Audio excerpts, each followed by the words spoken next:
بسم اللہ الرحمن الرحیم۔ سب سے پہلے تمام بھائیوں سے گزارش ہے، اس وقت جو سوشل میڈیا کے اوپر خبر گردش کر رہی ہے، بہت مشہور و معروف ٹک ٹاکر یوٹیوبر مفتی طارق مسعود نے پیغمبر اسلام کی شان میں، قرآن مقدس مطہر کی شان میں جو نازیبا الفاظ استعمال کی ہیں، یہ ذرا ویڈیو کی صورت میں ملاحظہ فرمائیں۔ تمام دوست توجہ کے ساتھ سنیں۔ قرآن کہہ رہے ہیں محمد صلی اللہ علیہ وسلم جو قرآن پیش کر رہے ہیں، ایک لفظ بھی ان کے دائیں ہاتھ نے کبھی نہیں لکھا، ایک لفظ نہیں لکھا۔ جیسے ہی آیت نازل ہوتی، آپ کبھی زید ابن ثابت کو بلا رہے ہیں، کبھی کسی اور صحابی کو بلا رہے ہیں، بھائی لکھو لکھو۔ اور دیکھو، ہمارے نبی صلی اللہ علیہ وسلم جب قرآن لکھوایا نا، تو چونکہ آپ لکھنا پڑھنا نہیں جانتے تھے، تو بعض دفعہ کاتب سے گرامر کی غلطی ہوئی لکھنے میں، ہمارے نبی نے اس کی کریکشن نہیں کی۔ آپ کو نہیں پتا چلا کہ گرامر کے لحاظ سے یہ غلط لکھا ہوا ہے، وہ اور آپ نے یہ ویڈیو سن لی ہے۔ اللہ رب العزت کا قرآن کہتا ہے اِنَّا نَحْنُ نَزَّلْنَا الذِّكْرَ وَإِنَّا لَهُ لَحَافِظُونَ، ہم نے اس قرآن کو اتارا ہے اور ہم ہی اس کی حفاظت کے ذمہ دار ہیں۔ بہت افسوس ہوا یہ خبر سن کر کہ آج مولوی مولانا طارق مسعود کی دفاع میں لگے ہوئے ہیں۔ ایک مشہور ہے مولوی ڈاکٹر مفتی رشید، وہ بھی یوٹیوبر ہے۔ اب وہ کہہ رہے ہیں مولویوں کو کہ خدا کو خوف کریں، تم معاف کرنے والے ہو، یہ ہو گیا وہ ہو گیا، تم تو باتیں نہ کرو، تمہیں مسئلے اختلاف ہے۔ میں کہنا چاہتا ہوں ان لوگوں کو جو دفاع اس کا کر رہے ہیں، اگر پیغمبر اسلام کی شان میں، صحابہ کی شان میں عمران خان کی زبان سے باتیں نکل جائیں وہ گستاخ، کسی عام بندے کی زبان سے کوئی باتیں نکل جائیں وہ گستاخ، اس کے اوپر ہم ٹھوک کے فتوے لگائیں گے۔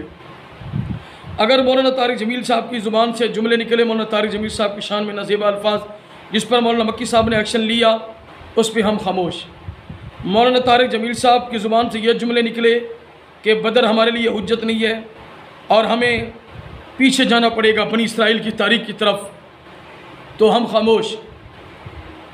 اگر مفتی طارق مسعود پیغمبر اسلام کی شان میں یہ کہے کہ آپ امی تھے، آپ کو کچھ معلوم نہیں تھا، بس کاتب کسی صحابی کے لکھنے والے جو کاتب تھے ان کے ذمہ لگا دیتے، وہ وہی کو لکھ لیتے، وہ اپنی مرضی سے جس طرح لکھ لیتے، پیغمبر اسلام نے کبھی اس کے بارے میں سوچا نہیں، کبھی دیکھا نہیں، تو بہرحال یہ جو قرآن ہے اس میں دراصل باتیں کچھ اوپر نیچے ہیں، نعوذ باللہ یہ کفریہ کلمات ہیں مولوی صاحب کے، طارق مسعود صاحب کے۔ خدا کے لیے میں مفتی طارق مسعود سے کہنا چاہتا ہوں، اپنے ویوز بڑھانے کے لیے، اپنی ڈیل ڈاؤن دکھانے کے لیے اور اپنے سبسکرائبر بنانے کے لیے قرآن اور سنت کو استعمال کیوں کرتے ہیں؟ قرآن اور حدیث کو درمیان میں کیوں لے آئے ہیں؟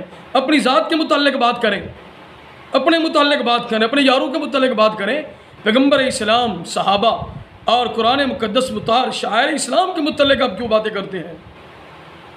مولانا ڈاکٹر منظور مہگل صاحب نے بڑا ہی لاجواب، بڑا ہی احسن جواب دیے ہیں، بہت باکمال انداز میں نا، اور تھوڑا سا وقت نکال کر اس نے جو رجوع کیا ہے اس رجوع پر بھی مولانا منظور مہگل صاحب کا تبصرہ موجود ہے۔ ذرا مفتی طارق مسعود، ڈاکٹر رشید اور جتنی بھی لوگ اس کے دفاع میں لگے ہوئے ہیں، ان کو مولانا منظور مہگل صاحب کا جواب اصلاح کی نیت سے سننا چاہیے، بات سمجھ آ جائے گی کہ قرآن متعلق، قرآن مجید اللہ کی وہ کتاب ہے جو پیغمبر اسلام پر نازل اترا، صحابہ نے اس کو لکھا، الحمدللہ ایک زبر بھی تبدیل نہیں ہے قرآن کی۔ یہ غلط تاثر دے رہی ہیں لوگوں کو طارق مسعود صاحب، نہیں جی یہ ہو گیا وہ ہو گیا، اب قرآن یہ ہے وہ ہے فلان ہے۔ معافی مانگیں، استغفار کریں، اللہ رب العزت کی ذات معاف کرنے والی ہے، توبہ کریں اور مسلمانوں کے سامنے سوشل میڈیا پر آ کر معافی مانگیں۔ الٹا معافی مانگنے کی بجائے وہ کہہ رہے ہیں میری بات سمجھ نہیں آئی اور ایڈیٹنگ کی ہے، یہ ہوا وہ ہوا فلاں ہوا۔ اس بات میں کون سی ایڈیٹنگ کی گئی ہے مجھے بتائیں؟